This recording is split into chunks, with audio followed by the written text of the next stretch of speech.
diseminasi budaya positif SMP Negeri 2 Tanjung Agung yang akan disampaikan nanti secara langsung oleh CGP Angkatan 11 Ibu Galih Kusuma Widati SPD.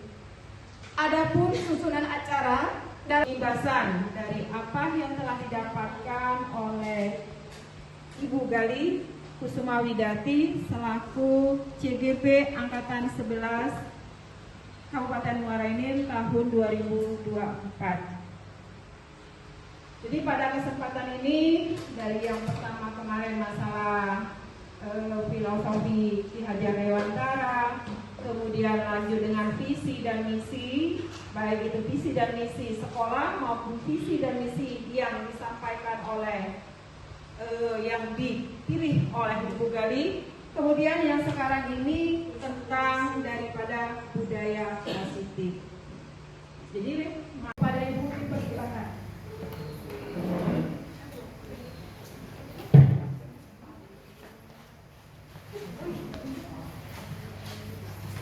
Assalamualaikum warahmatullahi wabarakatuh. Waalaikumsalam warahmatullahi wabarakatuh. Yang terhormat Kepala SMP Negeri 2 Tanjung Agung, Ibu Rusmana Dewi, SSI MM, dan yang saya hormati serta saya banggakan Bapak Ibu guru di SMP Negeri 2 Tanjung Agung. Mohon maaf, hari ini saya mengambil waktu Bapak Ibu untuk pengimbasan tentang budaya positif yang akan kita adakan di SMP kita. Sebelum kita mengambil budaya apa yang akan kita angkat, nanti akan ada beberapa materi yang akan saya sampaikan.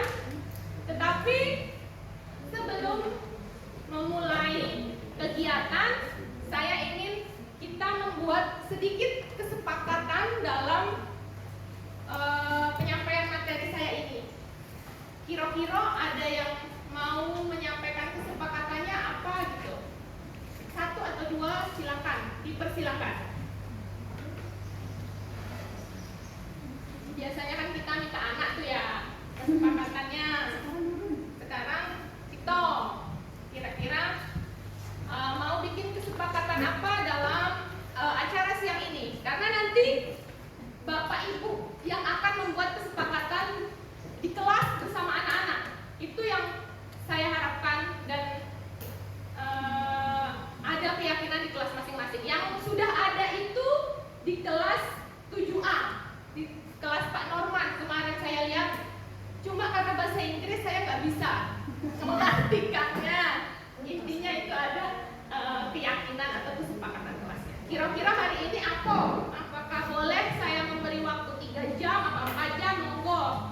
Satu atau dua kesepakatan yang Bapak Ibu inginkan dari kegiatan hari ini.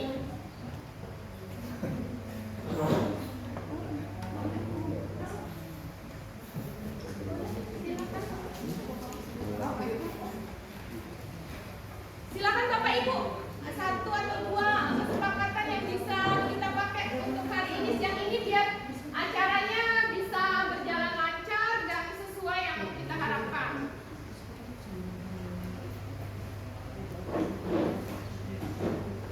Apakah boleh saya memberi materi selama 3 jam atau 4 jam itu barangkali?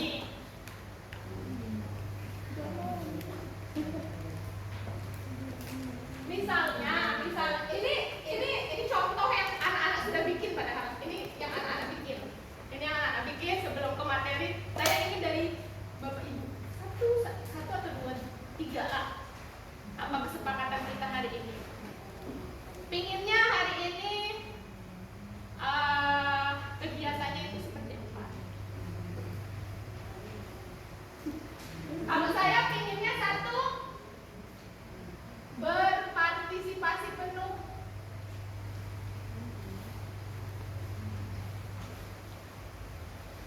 Berpartisipasi penuh dan aktif.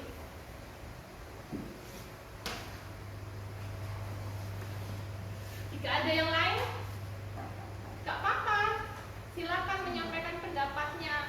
Di sini nggak ada yang tidak memperbolehkan ada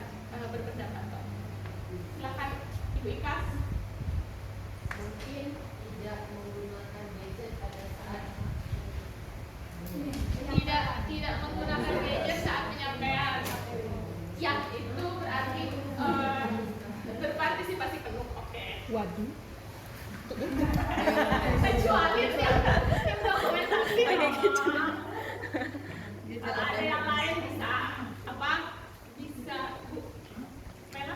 Berbicara dengan sopan. Berbicara dengan sopan boleh.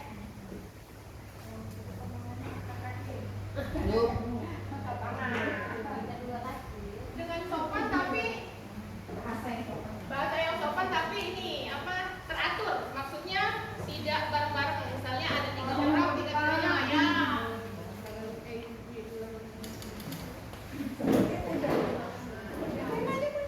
Sebelum bertanya pasangan ya menyampaikan ucapan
pertama, perubahan paradigma belajar. Silakan kalau mau dipraktekkan silakan. Kalau tidak pun tak apa-apa. Sobek secari kertas dan tuliskan sesuatu yang sangat berharga buat Bapak Ibu. Kita bayangkan juga nggak apa-apa, sesuatu yang sangat berharga. Kita genggam erat-erat kertas itu. Teman sebelahnya dia akan meminta sobekan dalam genggaman itu. Entah dengan dibujuk, entah dengan dimarahin, entah dipaksa apa diunjuk ke baik kayak gitu kan. Suka dengan sukarela. Tapi itu sesuatu yang sangat berharga bagi Bapak. Kira-kira Bapak Ibu cak mana? Tidak boleh. Tidak boleh. Tidak boleh. Berarti. Iya kan? Karena itu sangat penting, sangat berharga. Nah,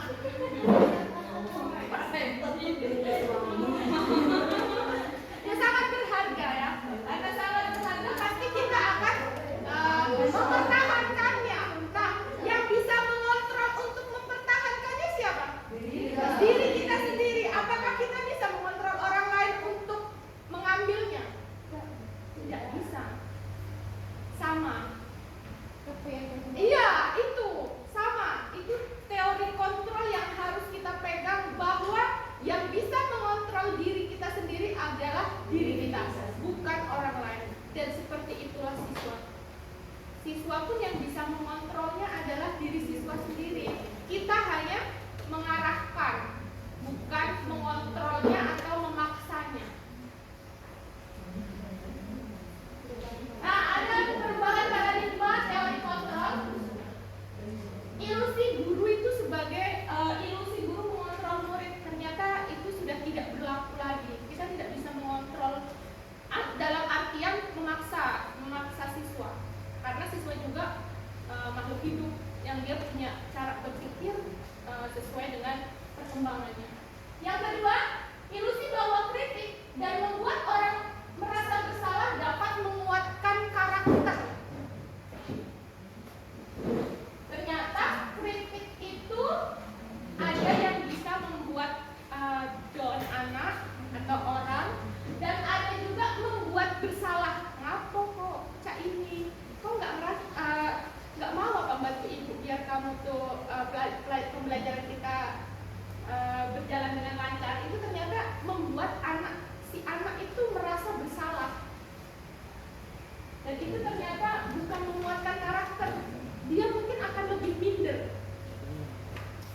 Yang ketiga, ilusi bahwa semua penguatan positif itu efektif dan bermanfaat. Penguatan positif ternyata ada beberapa yang menurut penelitiannya itu kurang efektif. Yang ketiga, ilusi bahwa orang dewasa memiliki hak untuk memaksa. Kita sebagai orang dewasa, murid sebagai anak yang kita anggap lebih kecil, kita tidak mempunyai hak untuk memaksa mereka. Nah ini, perubahan paradigma, stimulus respon, teori kontrol atau pilihan, bahwa yang pertama, realita kebutuhan kita semua sama. Ternyata itu berbeda. Realita kebutuhan kita itu berbeda-beda. Setiap anak melakukan sesuatu pasti ada alasannya dan karena sesuatu kebutuhan yang tidak kita ketahui. Yang kedua, semua orang melihat hal yang sama, padahal setiap orang itu mempunyai gambaran yang berbeda. Kita bisa melihat A dari atas dan dari bawah itu berbeda. Kita tidak bisa menyalahkan anak-anak untuk A itu harus seperti ini, dari atas tuh bentuknya kayak gini, padahal dia lihatnya dari bawah. Kan pasti pandangannya berbeda. Yang ketiga, kita mencoba mengubah orang agar berpandangan sama seperti kita. Tidak bisa. Karena banyak faktor X yang menyebabkan pandangan kita itu pasti berbeda dengan orang lain. Tapi selain kita mempunyai pandangan yang berbeda, pasti ada jalan tengahnya bagaimana semua pandangan itu bisa disatukan. Dan itu menjadi PR kita untuk sebagai pendidik ke siswa, bagaimana cara kita untuk keluhan-keluhan atau permasalahan-permasalahan yang ada di siswa kita. Yang ketiga, yang keempat, perilaku buruk itu terlihat sebagai suatu kesalahan. Itu pasti kita melihatnya, oh anak itu nakalnya, nah itu pasti sebuah kesalahan. Nah, tapi sebenarnya semua perilaku itu mempunyai tujuan. Entah tujuannya cari perhatian, entah tujuannya memang ingin meledek temannya. Pasti mereka melakukan sesuatu itu mempunyai tujuan.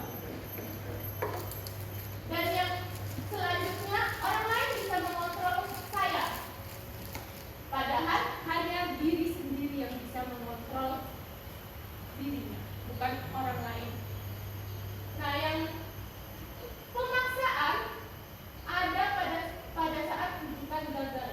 Kalau kita mujuk gagal, biasanya kita paksa.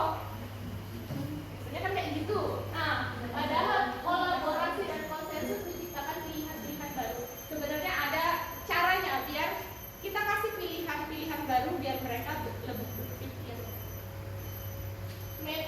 Model berpikir menang kalah, padahal sekarang itu model berpikirnya menang-menang. Jadi sama-sama enak kita belajarnya, kita menangani anaknya, jadi dia tidak merasa dirugikan, kita pun tidak merasa tersakiti. Apa itu budaya positif? Seperti yang tadi Ibu Dewi bilang, budaya positif itu nilai-nilai, keyakinan dan kebiasaan di sekolah yang berpihak pada siswa. Jadi intinya dari semua yang akan saya bicarakan dari awal sampai akhir besok, intinya berpihak pada siswa. Sehingga mengembangkan peserta didik yang kritis, penuh hormat dan bertanggung jawab. Jadi anak-anaknya bisa lebih baik dan mempunyai karakter yang lebih baik lagi. Apalagi di kurikulum Merdeka kita kenal sebagai apa itu? Yang kemarin profil pelajar Pancasila dengan berapa itu? Ada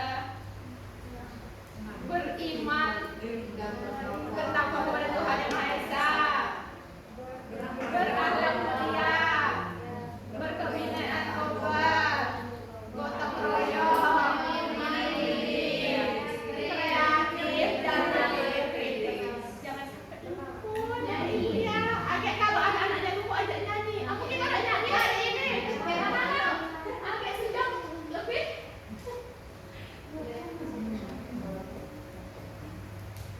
Nah, itu tentang budaya positif, intinya untuk mengembangkan nilai-nilai keyakinan yang ada di sekolah. Disiplin. Disiplin adalah bagaimana cara kita mengontrol diri. Mungkin selama ini pandangan kita disiplin adalah tepat waktu atau tepat terhadap peraturan. Tapi ternyata disiplin itu intinya adalah mengontrol diri sendiri agar sesuai dengan nilai dan keyakinan yang kita pahami. Tapi keyakinan nilai apapun itu kalau kita sudah memahami dan bisa, itu artinya disiplin. Dan dengan kata lain, seseorang yang memiliki disiplin diri berarti mereka bisa bertanggung jawab terhadap apa yang mereka lakukan. Nah, tindakan yang mereka lakukan tentunya harus berdasarkan nilai-nilai kebajikan universal. Nilai-nilai kebajikan universal yang kita ambil itu sekarang itu tadi profil pelajar Pancasila.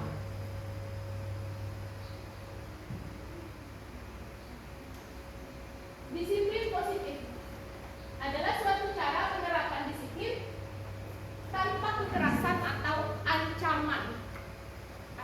Kalau saya sih kalau di saya di kelas masih ya sering ngancem kayak kemarin-kemarin, tapi kita ubah sedikit demi sedikit bagaimana ancaman terus paksaan itu berkurang. Karena kalau kita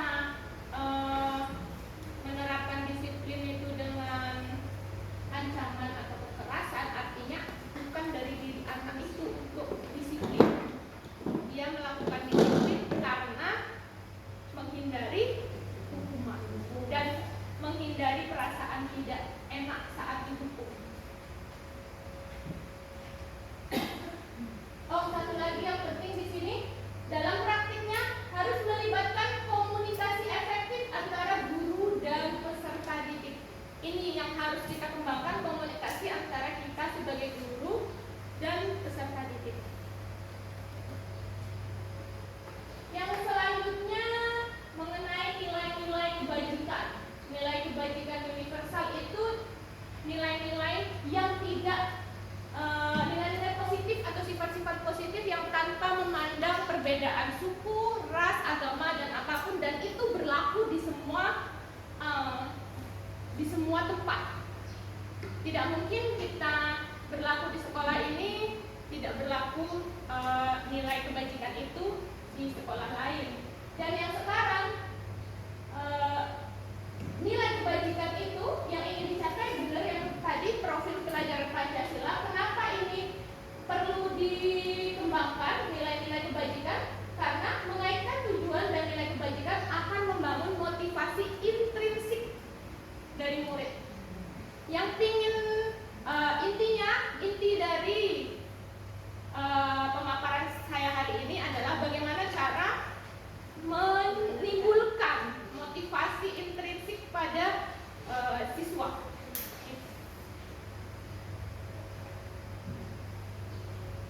Nah, yang ini jangan sampai lupa, yang akan kita bangun terus.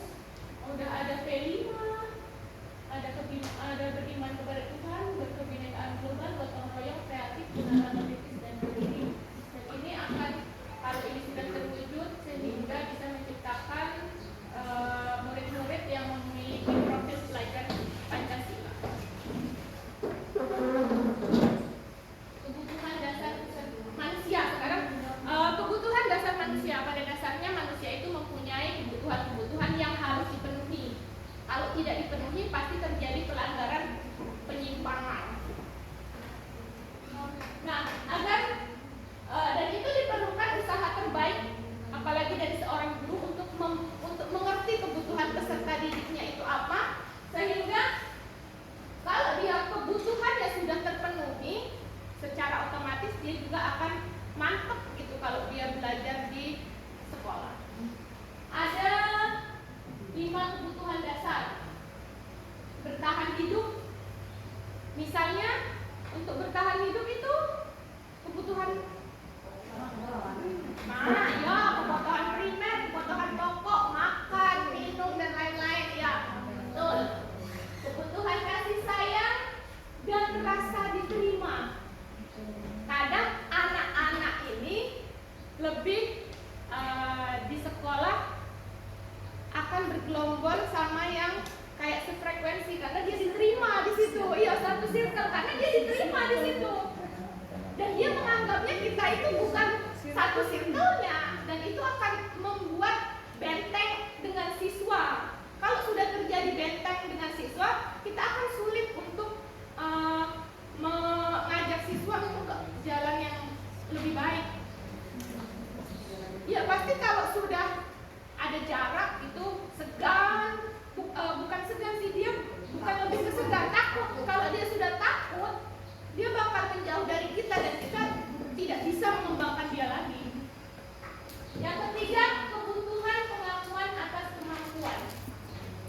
Nah, ini kebutuhan pengakuan atas kemampuan.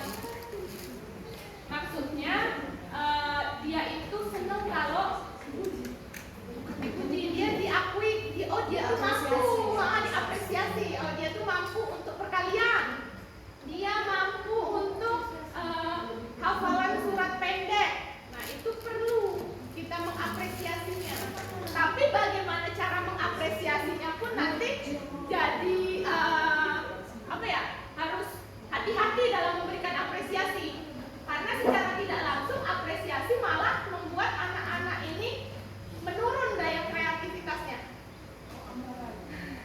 Yang keempat, kebutuhan akan rasa bebas. Ada anak yang ngantukan, ada kan? Ada anak yang ngantukan, ada anak yang keluar masuk kelas.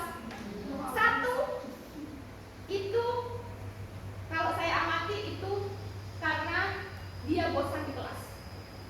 Dia butuh kebebasan. Dia butuh kebebasan di kelas itu. Bagaimana cara membebaskan anak-anak? Kita sebagai guru yang menciptakan bagaimana pembelajaran itu mereka bebas untuk menyampaikan kayak menyampaikan pendapat-pendapatnya. Jangan terlalu dikekang kali ya. Mungkin strength boleh, tapi ada saatnya dengan siswa itu berikan dia leluasaan untuk menyampaikan pendapatnya. Yang keempat, kebutuhan akan kesenangan. Nah, ini sering sekali. Ada tadi Cantika nangis di situ gara-gara Niko jahilin.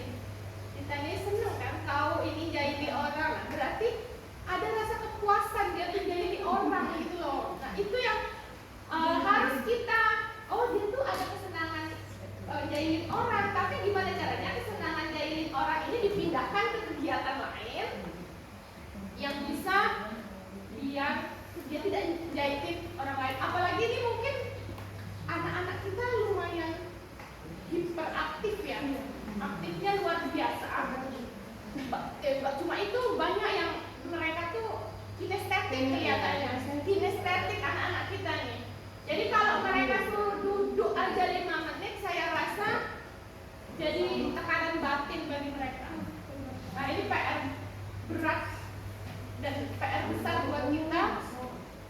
Bagaimana membuat pembelajaran itu lebih berpihak pada anak, atau sekarang yang disebut terdiferensiasi. Dan mereka pun melakukan itu ternyata ada motivasinya. Satu, motivasi menghindari ketidaknyamanan atau hukuman. Yang kedua, motivasi untuk mendapatkan imbalan. Dan yang ketiga, untuk menjadi orang yang mereka inginkan dan menghargai diri sendiri. Nah, kalau hanya menghindari hukuman dan mendapatkan imbalan, artinya itu masih motivasi eksternal. Kalau motivasi ini kita hentikan, dia tidak akan melakukan hal yang baik lagi.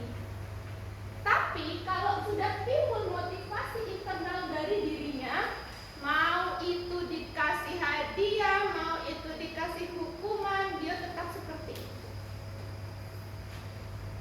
Dia akan mempertahankan nilai keyakinannya.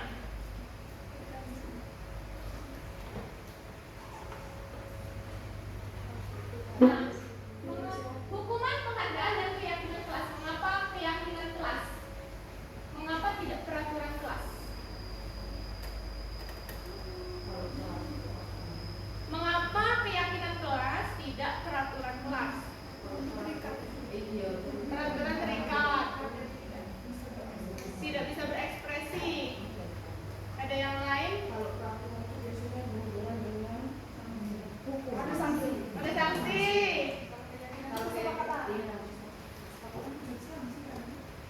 Beda. Nah, mengapa kita memiliki peraturan menggunakan helm saat mengendarai kendaraan bermotor roda 2? Untuk apa? Untuk keselamatan, keamanan. Iya, kenapa kita diminta pakai helm? Menghindari menghindari Pak Polisi. Peraturan. Nah, terus yang kedua, mengapa kita memiliki peraturan ini saat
silakan Bapak Ibu nilai keyakinan apa yang ada di 1, 2, 3, 4, 5, 6 ini.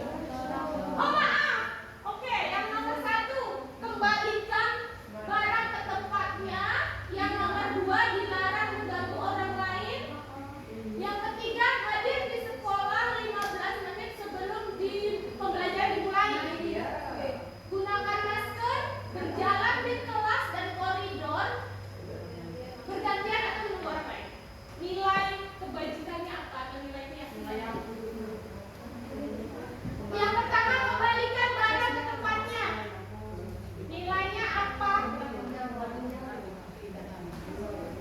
Kejujuran, kejujuran ada apa lagi? Terus tanggung jawab. Apa lagi? Ada yang lain? Nanti ya. Yang kedua, dilarang mengganggu orang lain. Saling menghormati, kesopanan. Apa? Tidak mengganggu orang lain. Dilarang mengganggu orang lain. Bisa menghormati, kesopanan. Oke. Hadir di sekolah 15 disiplin, tanggung jawab. Oh, gunakan masker. Kesehatan, kebersihan, keamanan bisa nggak ya? Bisa. Iya, keamanan kesehatan. Berjalan di kelas dan koridor. Berjalan tidak berlari, benar berjalan.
membuat tidak nyaman, tapi tetap tidak nyaman.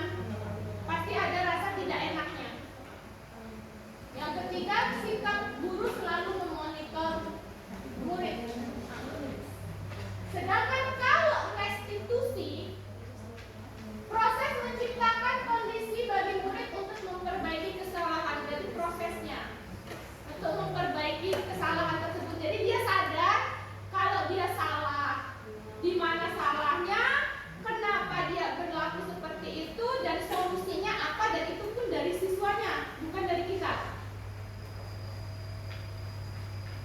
Proses kolaboratif yang mengajarkan murid untuk mencari solusi sendiri. Nah, jadi solusinya dari siswa. Ada waktu itu pertanyaan, itu kalau sendiri. Nah, kalau rame-rame cak mana? Main bola di musola. Main bola itu gak cuma satu orang ya, pasti 10 orang. Nah, jadi kalau pakai restitusi, kalau mereka sudah sadar akan kesalahannya, itu akan lebih baik. Intinya menyadarkan kesalahan siswa, tapi tidak dengan kekerasan. Bagaimana caranya? Itu yang saya juga lagi berlatih untuk biar tidak keras dan sama siswa itu lebih apa ya? Kita ngobrol aja lah, tapi dia tahu kesalahannya apa.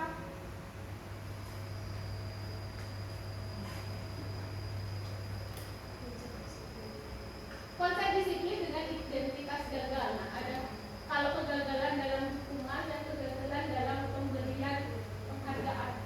Jadi penghargaan itu juga bisa menjadi identitas yang gagal bagi siswa. Hukuman itu pasti menyakitkan, tidak nyaman, murid takut, memaksa, menyembunyikan kesalahan, dan yang terakhir menjadi rendah diri. Kalau kita ngasih hukuman, apalagi ngasih hukuman di tengah lapangan, ditonton banyak orang, itu membuat siswa langsung menjadi rendah diri. Kemarin ada kejadian soalnya sebelum upacara, ada seorang siswa pengingal apa kemarin mengingal bu, dipantau pengingal bu, lemah tidak sadar tidak itu, dan itu membuat anak itu merasa tuh tidak nyaman. Itu jadi kan nah itu di tengah lapangan, disaksikan oleh banyak orang. Itu membuat anak jadi lebih minder. Yang kedua, penghargaan. Nah, ini masih jadi pro kontra, bukan pro kontra sih. Ya, ini ada yang pro, ada yang kontra, maksudnya tentang penghargaan. Penghargaan itu yang biasa kita berikan itu ranking 1, 2 sampai sekian, juara 1 sampai sekian gitu. Ternyata itu ada dampaknya yang mungkin tidak langsung akan terlihat dan mungkin hanya berdampak pada beberapa orang. Yang pertama, tidak begitu efektif. Yang kedua, kenapa tidak efektif? Karena ini hanya jangka pendek. Kalau dia hadiah itu semester depan misalnya kita tidak memberi hadiah lagi, motivasi dia akan menurun untuk belajar lebih giat lagi. Dua, merusak hubungan, sifatnya iri. Dua keluarga yang sama-sama mempunyai anak ranking 1, satu dikasih hadiah, satu tidak. Yang tidak dikasih hadiah bisa jadi dia iri terhadap temannya yang dikasih hadiah sama ibunya, dan dia akan bisa merasa marah dengan ibunya, kok aku gak dikasih sama ibuku sedangkan orang lain dikasih. Bisa ada pikiran seperti itu. Tujuan kita sebenarnya memberi hadiah itu untuk menyemangati sih, ya kan? Biar dia semangat, biar dia lebih giat lagi. Tetapi ada beberapa efek yang menurut penelitian ini kemarin yang saya baca itu ternyata membuat tidak efektif, mematikan kreativitas. Dia akan stuck. Kalau sudah ranking 1, pasti ranking 1. Jangan masuk pasti ranking 1 lagi.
Nah, ini yang perlu, ini yang sukses.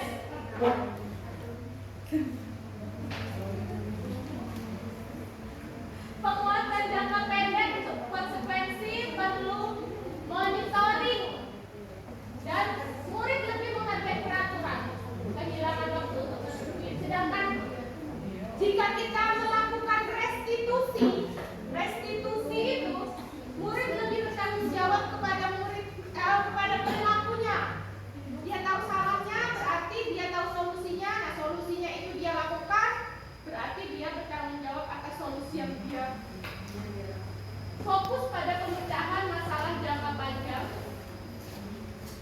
Yang ketiga, murid menghormati dirinya dan orang lain. Teori kontrol, artinya murid ini memegang kontrol dirinya, bukan guru yang kontrol. Nak, minta maaf sama bapak itu, berarti yang nyuruh kita. Yang nyuruh kita. Kalau dia mau jadi solusinya gimana, nak? Aku nak minta maaf sama Bu Eli. Nah, berarti dia yang punya solusi minta maaf ke Bu Eli. Tapi kalau kita yang nyuruh, nak minta maaf gak sama Bu Eli, itu solusi dari kita, bukan dari anak. Yang kelima, murid bersemangat memperbaiki kesalahannya. Ya, ada yang bersemangat mungkin, ya kan? Ada namanya proses itu tidak langsung yang tadinya 0 jadi 100, pasti bertahap. Dan kita pun sebagai guru untuk melakukan restitusi ini nggak langsung ujuk-ujuk bisa langsung melakukan restitusi, perlu pembelajaran dan perlu pengalaman. Tapi saya rasa ada beberapa tahap restitusi ini yang sudah kita lakukan. Pasti itu sudah kita lakukan.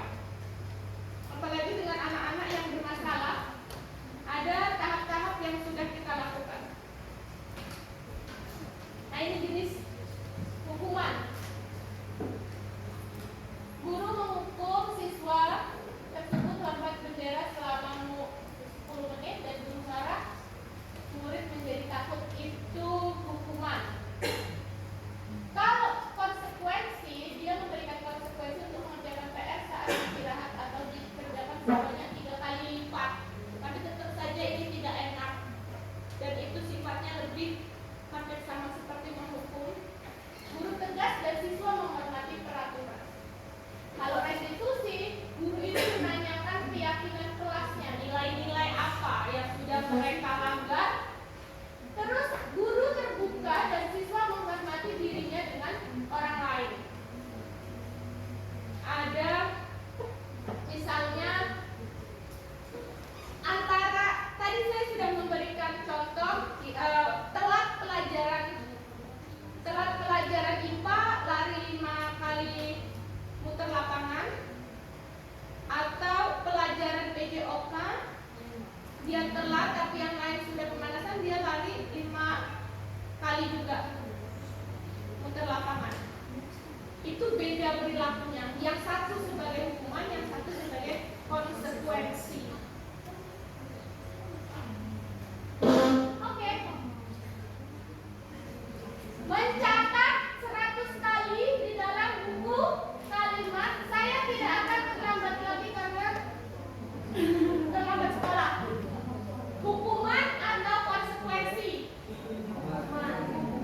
Hah? Hukuman. Lebih ke hukuman. 100 kali catat itu.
biar sekolah kita lebih baik lagi tentang keyakinan sekolah.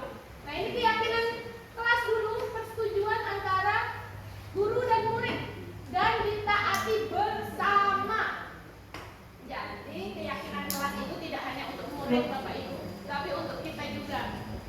Saling menghormati nggak cuma buat murid, tapi buat kita juga di kelas itu untuk saling menghormati. Ini setiap anggota kelas perlu saling menghormati, berkomitmen terhadap setiap tugas. Ini contoh keyakinan kelas. Dari mana keyakinan kelas ini dibuat? Nah, ini keyakinan kelas di lab IPA kemarin karena beberapa kelas, jadi ada beberapa keyakinan yang saya buat untuk keyakinan kelas 8C, 8B, dan 8D. Dan ini yang masih tertulis di sini ini contoh dari kelas 8B yang mereka buat. Jangan dibuat keyakinan kelas dulu, mereka nggak akan tahu. Kita tanyanya kelas impian mereka. Kelas mereka tuh ingin yang seperti apa? Berarti nanti ada peraturannya, boleh nggak? Apa peraturan dulu? Setelah peraturan nanti akan dirangkai ke keyakinan kelas. Nah, ini lebih abstrak dari peraturan. Maksudnya itu lebih menyebar. Kita lihat tadi yang kita bikin ya, yang ini kesepakatan ini kira-kira sesuai nggak dengan keyakinan? Sedikit agar mudah diingat, dibuat dalam bentuk positif, artinya kalimat positif. Kalimat positif itu tidak boleh ada kata tidak. Ini dilarang, jangan, tidak boleh. Dilarang makan, bisa kita ganti dengan dilarang makan saat belajar. Kita ganti tidak boleh. Kan tidak boleh. Jangan ada kata tidak boleh, jangan tidak, jangan dilarang. Makan saat jam istirahat. Tidak boleh mengganggu kawan. Saling menghargai. Seperti itu. Berupa pernyataan universal sesuai dengan kondisi sekolah dan kelas. Tidur kota. Ya, jangan disamakan antara di 8A dengan 8B, 8C, 8D. Ya. Karena mereka berbeda. Kalau biar nggak ngantuk kita ini, kita joget-joget dulu. Ice breaking lagi. Coba kalau mau ice breaking, coba Bapak Ibu ngomong berdiri.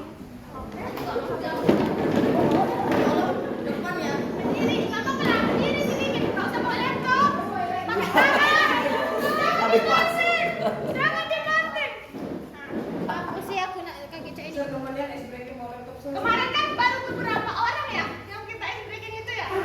Ya nggak apa-apa lah, kita ulangi lagi. Kita ulangi lagi ya. Ya selanjutnya. Silakan membuat, kita angka saja. Angka 1 pakai tangan, 2 tangan. Angka 1 tapi bibir mulutnya berkata seret gitu. Sesuai dengan angkanya ya. 1 seret, 2 seret,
depan.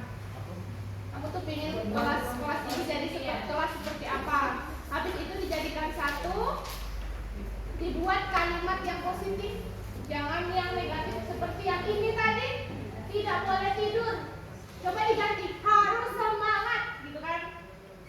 Kita tadi harus tidur diganti. Oh ya selalu. Positif bagi yes. Bisa nanti minta itu caranya gimana itu bisa kuali kelas masing-masing atau gurunya. Kalau gurunya membuat kesepakatan dengan ininya juga nggak apa-apa.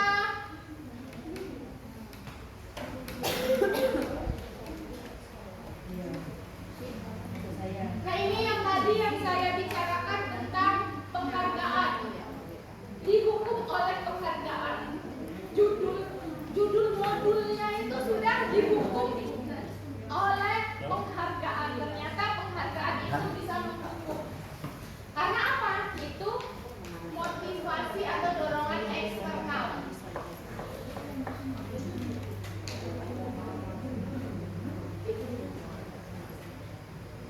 Tapi ada beberapa pemberian apresiasi yang diperbolehkan, diberikan secara khusus.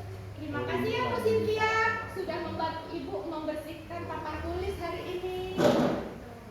Terima kasih hari ini sudah membantu temannya untuk meminjamin pena. Pena. Terus pribadi, secara pribadi. Yang ketiga, pengakuan kepada setiap murid. Setiap murid itu diapresiasi, diberi penghargaan. Misalnya kita berkelompok, juara 1, 2, 3 mungkin kita tahu, tapi kita ganti biar semua kelompoknya itu dapat penghargaan. Kelompok terheboh, terajin, terapo per kelompoknya, dan itu pun khusus. Secara konsisten, pengakuannya secara konsisten, terus menerus, tapi spesifik, lebih spesifik lagi. Fokus pada proses. Karena ada pengalaman kalau untuk ranking, ada beberapa yang ada selentingan, cuma kemarin tuh gerak jalan lomba gerak jalan atau apa, cuma selisih berapa poin. Nah, itu kan membuat gitu kan. Kalau penghargaan itu sifatnya pribadi, artinya hanya dia yang mempunyai kemampuan itu diperbolehkan.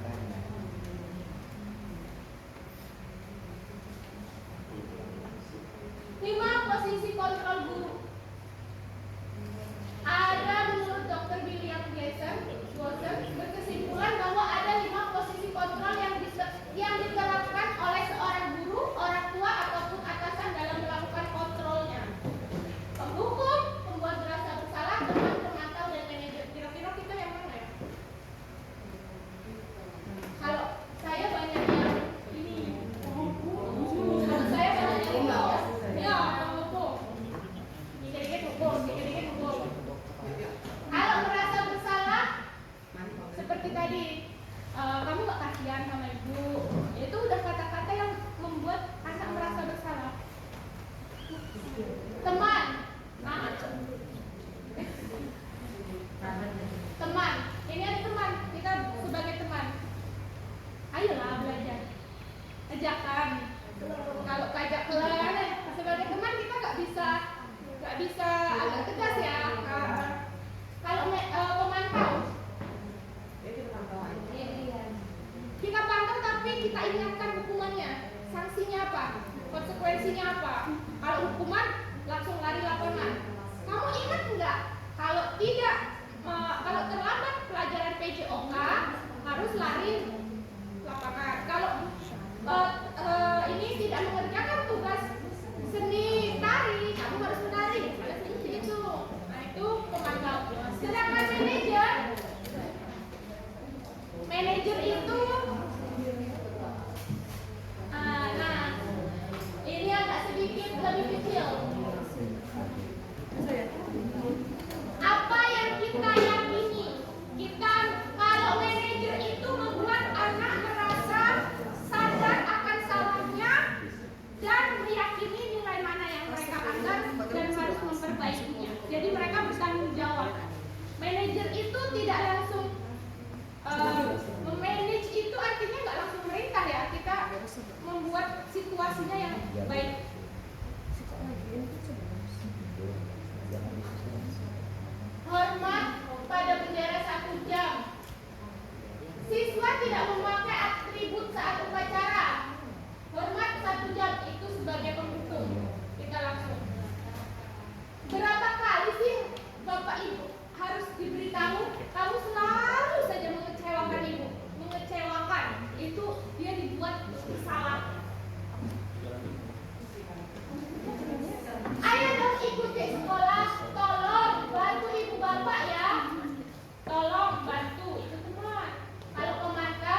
Ibu memanggil kamu karena kamu ada kesalahan hari ini, kira-kira apa?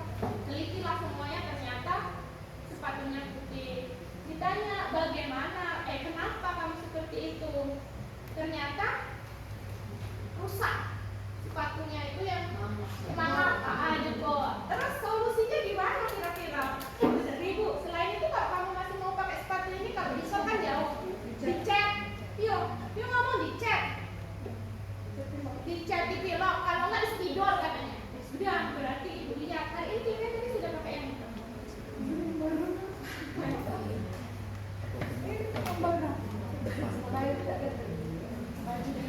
Terakhir, ini materi terakhir kita ini yang sangat penting buat kita, ini tentang segitiga restitusi. Segitiga restitusi, segitiga itu pasti 3. Iya kan? Iya dong. Kalau segi 4 ya 4 dong. Kalau dia 5 ya segi 5. Nah, ini proses dialog segitiga restitusi itu dialog kita dengan seseorang yang sudah melakukan pelanggaran, baik dia sadar atau belum sadar. Yang pertama itu menstabilkan identitas. Nah, yang kedua validasi tindakan yang salah, dan yang ketiga menanyakan keyakinan. Ada 3 yang harus kita jalani. Kira-kira dari 1, 2, 3 ada nggak yang pernah kita lakukan? Kayaknya sih sudah. Stabilkan identitas, membuat kesalahan adalah bagian dari proses pembelajaran. Tidak apa-apa anak melakukan kesalahan. Ibu pun pernah cak itu, tapi jangan diulangi lagi. Seperti itu menstabilkan identitas.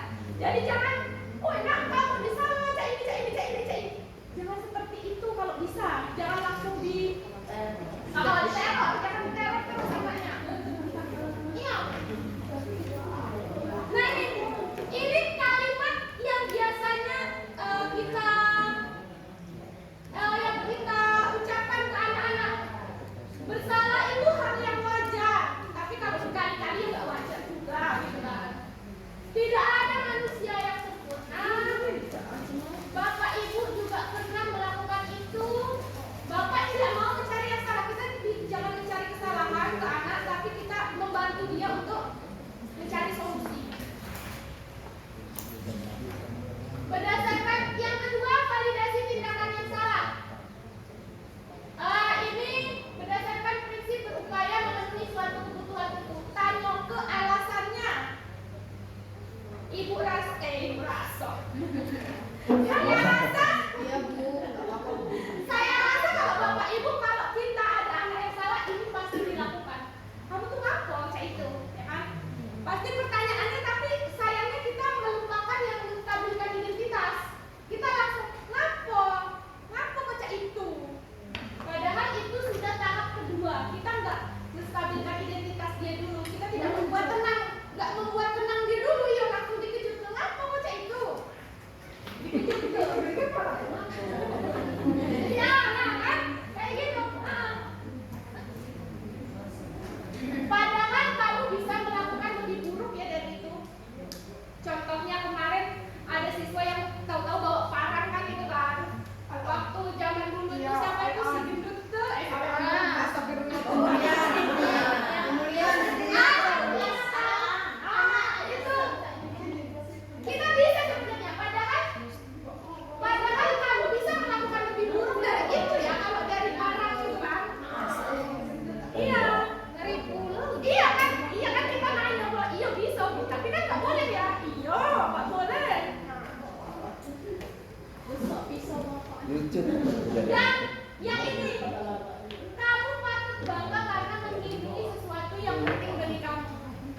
Mungkin anak itu belago karena penanya direbut dan dia balas gitu loh. Nah itu sering kejadian. Ibu bangga sama kamu, sebenarnya kamu sudah mempertahankan sesuatu yang penting buat kamu, tapi ada nggak cara lain? Kasih jalan kesini loh. Nah terus habis itu baru kita menanyakan keyakinan apa yang dilanggar kalau kita berantem. Keyakinan kalau tidak datang ke sekolah tepat waktu, keyakinan apa, solusinya gimana, biar mereka. Nah itu di tahap menanyakan keyakinan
Berapa jam tanggapannya?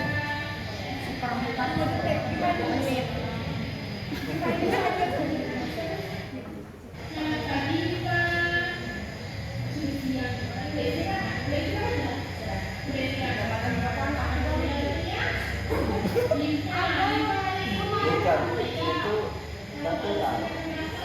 Natural.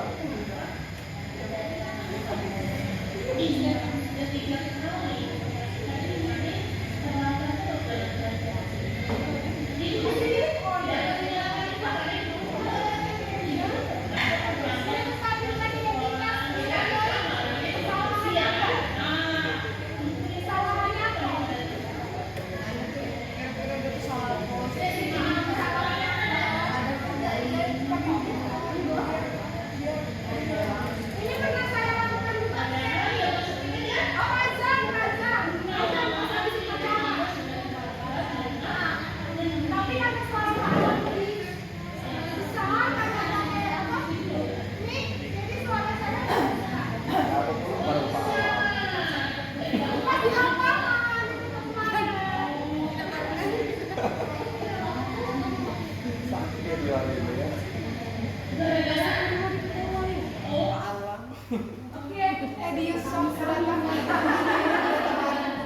Terima kasih Bapak Ibu, itu materinya mungkin bisa kita terapkan ke anak-anak kita yang ada di rumah.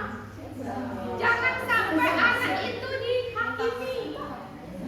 Kalau anaknya Ibu Cynthia ya janganlah, masih berapa bulan Bapak jangan ngomong. Mungkin itu saja yang bisa saya sampaikan. Kalau ada tambahan pertanyaan atau tanggapan nanti dipersilakan.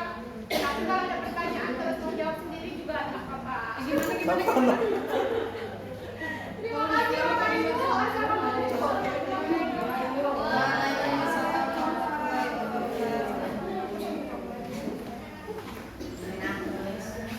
Boleh dikasih tepuk tangan Ibu Bapak.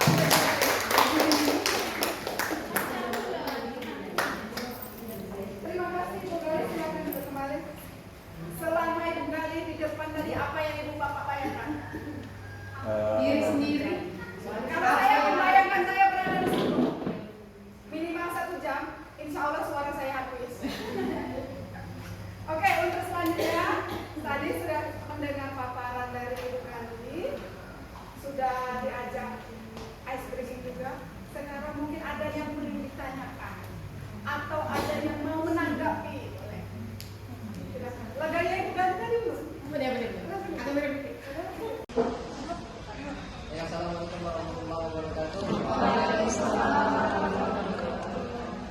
Pertama saya mengucapkan banyak terima kasih kepada Mbak Gali yang sudah memberikan pencerahan. Mungkin kalau bisa sering-sering yang menambah pengetahuan bagi kita semua. Di sini apa yang disampaikan oleh Mbak Gali tadi ya panjang lebar. Yang saya pahami mungkin pembelajaran yang bagaimana supaya anak itu sadar, ya, sadar, seperti Mbak ya, supaya anak itu sadar, untuk menumbuhkan kesadaran pada anak, seperti itu. Di sini yang ingin saya tanyakan, bagaimana menumbuhkan kesadaran pada anak itu sendiri tanpa mungkin tadi diikat dengan peraturan, tanpa dipaksa, karena seperti ini, misal anak itu menyapu kelasnya. Anak itu mau nyapu karena ada peraturan kelas dan karena takut dihukum. bukan karena dia nyapu itu supaya kelasnya bersih, supaya enak belajar. Atau mungkin contoh kita di sini tadi peraturan kita tuh supaya tidak memegang HP tadi, bukan kita mau tidak memegang HP tadi mungkin bukan karena apa ya? Karena kita itu malu dengan kawan-kawan dengan HP tadi, bukan karena kita tuh pengen tahu apa yang disampaikan oleh Mbak Gali seperti itu.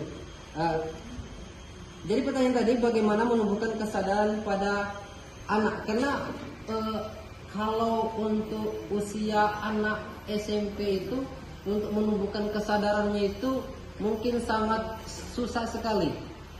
Mungkin saya saja sendiri mungkin sadar pentingnya belajar, sadar pentingnya ilmu pengetahuan itu mungkin sudah kuliah. Kalau masih tingkat SMP, SMA itu ya belajar, nah, seperti itu. Ya, mungkin itu saja pertanyaan dari saya. Saya Iri, wassalamualaikum warahmatullahi wabarakatuh. Waalaikumsalam warahmatullahi wabarakatuh.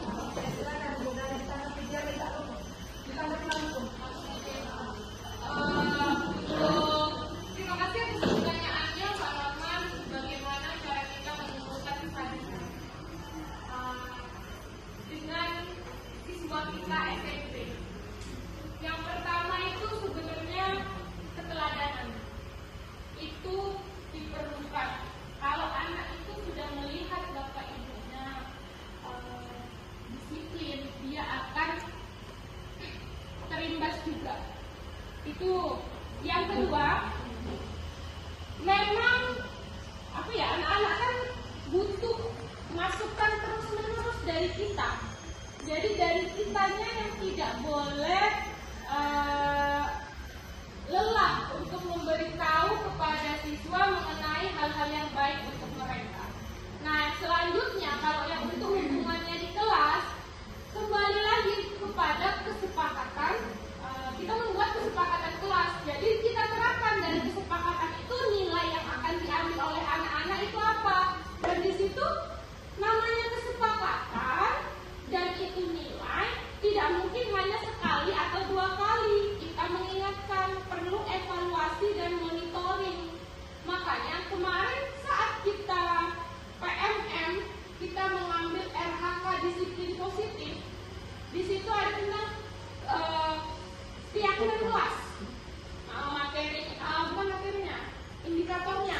Nah, di situ kan kita mengingatkan terus keyakinan apa yang kita buat sehingga kita bisa lebih baik lagi. Dengan membuat kesepakatan seperti ini, insya Allah anak-anak itu terbiasa. Kalau sudah terbiasa tuh mereka akan dengan sukarela. With